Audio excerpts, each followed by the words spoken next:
السلام علیکم. جہاں زیب عباسی ایک نئے پروگرام کے ساتھ حاضر ہے. دو موضوعات ایک اس کے اوپر بات کریں گے. ایک تو معاملہ یہ ہے کہ بشرا بی بی کے حوالے سے ایک ضمانت بعد از گرفتاری کی درخواست پر سماعت ہونا تھی جو اچانک ملتوی ہو گئی ہے, اس کی کیا وجہ ہے. اور دوسرا اہم معاملہ یہ ہے کہ مجوزہ آئینی ترمیم کے خلاف ہائی کورٹس میں اور سپریم کورٹ آف پاکستان میں بھی ایک درخواست دائر ہوئی ہے, اور یہ درخواستیں دائر ہونے کا جو سلسلہ ہے وہ اب بھی جاری ہے. اس کے اوپر بات کرنی ہے. تو تفصیلات میں جانے سے پہلے ایک آپ سے ریکویسٹ ہے, چینل سبسکرائب کر لیں تاکہ نئی آنے والی ویڈیو یا اپڈیٹ آپ کو بر وقت مل سکے. سب سے پہلے تو آپ کو بتائیں کہ بلوچستان بار کونسل کی جانب سے سپریم کورٹ آف پاکستان میں آرٹیکل 184(3) کے تحت ایک پٹیشن فائل کی گئی ہے جس میں مجوزہ آئینی ترمیم کو چیلنج کیا گیا ہے. وہ آئینی ترمیم جو ابھی تک ہوئی نہیں, یا وہ آئینی ترمیم جس کے حوالے سے ابھی تک حکومت خود یقینی طور کے اوپر یہ نہیں کہہ رہی کہ ان کے پاس نمبر گیم پورے ہوئے ہیں یا نہیں ہوئے, لیکن قبل از وقت ہی پریکاشن میئرز کے طور کے اوپر آئینی درخواستیں آ رہی ہیں. اور ان درخواستوں میں کمپلیٹ جسٹس کی بات بھی کی جا رہی ہے, اور کمپلیٹ جسٹس کا راستہ ہم نے دیکھا کہ حال ہی میں جو جورسپروڈنس سیٹ ہوئی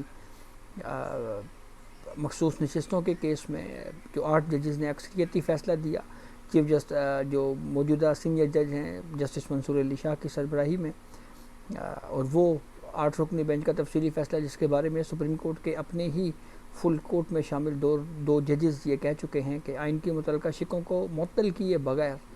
یہ ریلیف نہیں دیا جا سکتا تھا جو ریلیف پاکستان تحریک انصاف کو دیا گیا ہے. یہی وجہ ہے کہ اسی کی ہی کنٹینیویشن ہم دیکھ رہے ہیں, اور اب دوبارہ سے کمپلیٹ جسٹس کے حصول کے لیے سپریم کورٹ آف پاکستان کا دروازہ کھٹکھٹایا جا رہا ہے. اس آئینی درخواست میں یہ بھی کہا گیا ہے کہ مجوزہ آئینی ترمیم پاس ہونے سے اس کو روکا جائے, اور اس کو جو عدلیہ کی آزادی ہے اس کے متصادم قرار دیا جائے. اور پھر سپریم کورٹ سے یہ استدعا بھی کی گئی ہے کہ اس آئینی جو مجوزہ ترمیم ہے اگر یہ پاس ہوتی ہے تو اس معاملے کے اوپر بھی سپریم کورٹ آف پاکستان اس پہ حکم امتناع جاری کرے. یہ کوئی پہلی بار کی مثال نہیں ہے کہ سپریم کورٹ میں ایک قانون بننے سے پہلے ہی اس کے اوپر کوئی اسٹے آرڈر دیا ہو. ماضی میں اس کی بدقسمتی سے بری مثالیں موجود ہیں. پریکٹس اینڈ پروسیجر قانون جو ابھی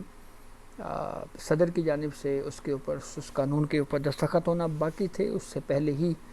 ایک درخواست سپریم کورٹ میں آئی, اور اس وقت عمر عطا بندیال کی سربراہی میں ایک بڑے بینچ نے اس قانون کو سٹے دیا, اور پھر سٹے کے اوپر ہی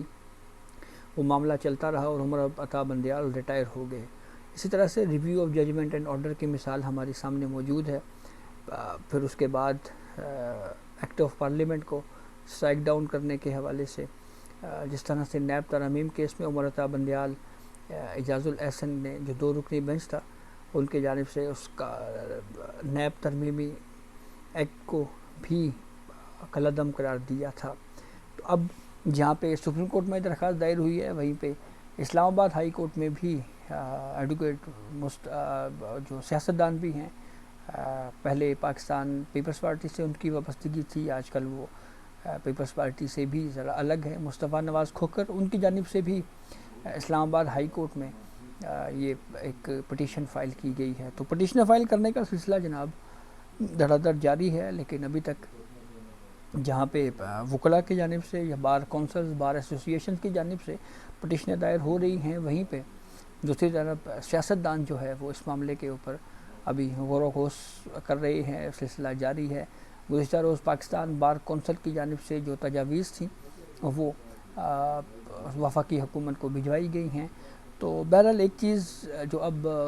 درخواستوں میں مانگی جا رہی ہے وہ ہے کمپلیٹ جسٹس, اور یہ وہی کمپلیٹ جسٹس ہے جیسا میں نے آپ کو آغاز میں بتایا کہ جو مخصوص نشستوں کے کیس میں سپریم کورٹ آف پاکستان نے کمپلیٹ جسٹس آرٹیکل 187 کا استعمال کیا. تو یہ لگ رہا ہے کہ آگے چل کے یہ کمپلیٹ جسٹس جو ہے یہ بڑا زیر بحث آئے گا, اور ہر درخواست گزار سپریم کورٹ آف پاکستان سے یہی کہے گا کہ ہمیں کمپلیٹ جسٹس دیا جائے. تو گمان یہ بھی ہے کہ ہو سکتا ہے آگے چل کے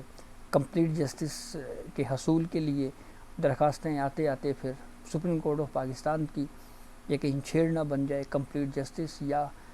سپریم کورٹ کو کہیں برا نہ لگنا شروع ہو جائے کہ آپ ہر کیس میں ہم سے کمپلیٹ جسٹس کیوں مانگ رہے ہیں، آرٹیکل 187 کے استعمال جو ہے اس حوالے سے کیوں کہا جا رہا ہے۔ دوسری اہم خبر، اسلام آباد ہائی کورٹ میں جسٹس میاں گل حسن اورنگزیب کے پاس سے اسلام آباد ہائی کورٹ میں ایک ضمانت بعد از گرفتاری کی درخواست تھی بشرا بی بی صاحبہ کے حوالے سے، جس میں اسلام آباد ہائی کورٹ نے گزشتہ سماعت کے اوپر ایف آئی اے کو اسپیشل پروسیکیوٹر مقرر کرنے کے لیے 1 ہفتے کی مہلت کی استدعا مسترد کی تھی، اور ساتھ ہی پروسیکیوٹر مقرر کر کے دلائل طلب کیے تھے، اور یہ بھی کہا تھا کہ اس معاملے کو ہم سماعت کریں گے۔ اور بشرا بی بی صاحبہ نے اس معاملے کے اوپر جو ان کے اوپر الزام وہ یہ ہے کہ بلغاری سیٹ کی قیمت کا تخمینہ جو ہے وہ کم کیوں لگایا گیا ہے، اور یہ ضمانت کی درخواست اسلام آباد ہائی کورٹ میں زیر سماعت تھی، لیکن جسٹس میاں گل حسن اورنگزیب کے پاس جو کیسز سماعت کے لیے مقرر تھے وہ کاز لسٹ اچانک سے منسوخ کر دی ہے، اور اس کی وجہ یہ بتائی جا رہی ہے کہ جسٹس میاں گل حسن اورنگزیب جو ہیں وہ بیمار ہیں، خرابی صحت یا طبیعت ناساز ہونے کی وجہ سے وہ دستیاب نہیں ہیں، جس کی وجہ سے اسلام آباد ہائی کورٹ کے جسٹس میاں گل حسن اورنگزیب نے کی جو یہ معاملہ تھا اس کے اوپر جو ہے ان کی درخواست جو ہے وہ کل اس کے اوپر سماعت نہیں ہوگی، اور وہ کاز لسٹ جو ہے وہ منسوخ کر دی ہے۔ تھوڑا سا آپ کو اس کا بیک گراؤنڈ بھی بتاتے ہیں کہ اس سے پہلے اس کیس کی سماعت کے دوران جو ہے وہ کیا ہوا تھا۔ تو اس کیس میں بیرسٹر سلمان صفدر نے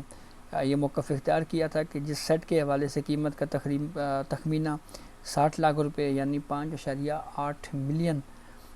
لگانے کا کہا گیا، جسے کسٹم کلیکٹر سمیت 3 افراد نے درست قرار دیا، تقریباً 30 لاکھ یعنی 2.9 ملین روپے کی ادائیگی پر یہ سیٹ خریدا گیا۔ پروسیکیوشن نے کے مطابق اسی سیٹ کی قیمت جو ہے وہ 3 کروڑ روپے سے زائد لگائی گئی ہے۔ پروسیکیوشن نے کہا جی کہ کم قیمت لگوا کر قومی خزانے کو نقصان پہنچایا گیا، اور کورٹ نے جمعرات کو یعنی کل اس کیس کے اوپر سماعت کرنی تھی، لیکن اب کل بشرا بی بی کے حوالے سے جو ضمانت بعد از گرفتاری کی درخواست کے اوپر اب سماعت نہیں ہوگی۔ تو دیکھنا یہ ہے کہ اسلام آباد ہائی کورٹ آئندہ اس کیس کی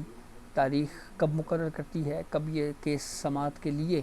مقرر ہوتا ہے، اور پھر اس کے بعد عدالتی کارروائی جو ہے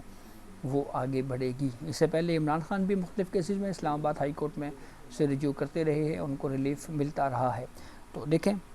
بشرا بی بی صاحبہ کی ضمانت بعد از گرفتاری کی درخواست اگر منظور ہوتی ہے تو پھر پروسیکیوشن سپریم کورٹ آ سکتی ہے، اور اگر نہیں آتی تو پھر وہ ان کو رہا بھی کیا جا سکتا ہے۔ تو یہ اب تک کی اپڈیٹ تھی جس سے ہم نے آپ کو آگاہ کیا۔ بہت شکریہ۔